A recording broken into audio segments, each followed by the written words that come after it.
everyone, and welcome to our Hall of Fame edition of the 5CAST. I'm Mariko Izumi. The World Fishing Network was recently at the Miami International Boat Show, and we talked with some amazing anglers about who they would induct into their own Fishing Hall of Fame. So stay tuned, because this 5CAST is world class. The Joe Mercurio Hall of Fame. God, that's a tough one. Wow.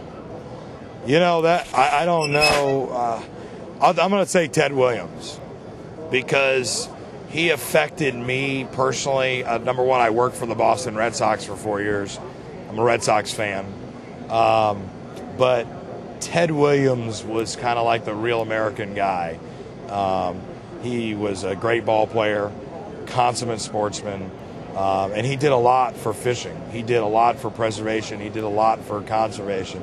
And if you ever watch Ted Williams doing interviews, if you ever watch Ted Williams or ever had the opportunity to meet him, he had the biggest smile that you'll ever see. And I just think he would be a great first inductee. Plus, anytime you put Ted Williams on something, people show up. So we got to make revenue off of it somehow.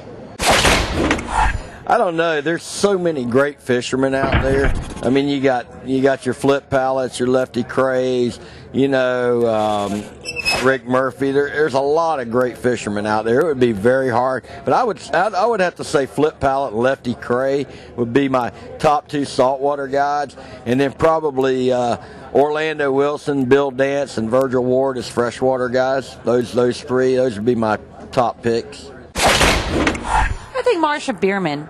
Marsha Bierman's pioneered stand-up fish fighting techniques and made a big name for women in big game fishing. And prior to her, there weren't really a whole lot of women that were tackling the marlin and the big sailfish and the big billfish.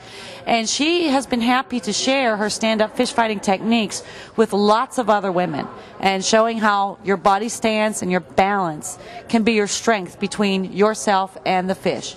She also heavily believes in conservation and is happy to spread that knowledge around too. She's a wonderful person as well, so Marsha Bierman would definitely be my first pick.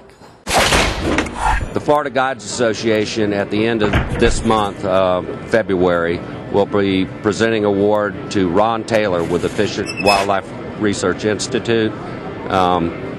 Ron has put over 20 years into snook biology and the study and habitat concerns about snook. He sort of semi-retired here a few years back, and his passion was so great that he's back working again, and we don't know how long he's going to stick around, but we hope he's here for a long time. Be my father. I'd take you back to the very beginning of fishing, and it would be my father for a very simple reason, because my father was the person who introduced me to the sport that I enjoyed all my life, and more than any other form of entertainment or use of my time that I can recall. Well, that will do it for this Hall of Fame edition of the 5CAST. I'm Mariko Izumi, and if you're wondering who I'd induct into my Fishing Hall of Fame, that's easy. I'd pick the guy who invented the bikini, because trust me, any day on the water is just more fun in a two-piece. Clothing provided by Storm Tech, official performance apparel of WFN, the World Fishing Network. Hey YouTubers, if you want some more Mariko, check out our weekly 5CAST on WFN.tv.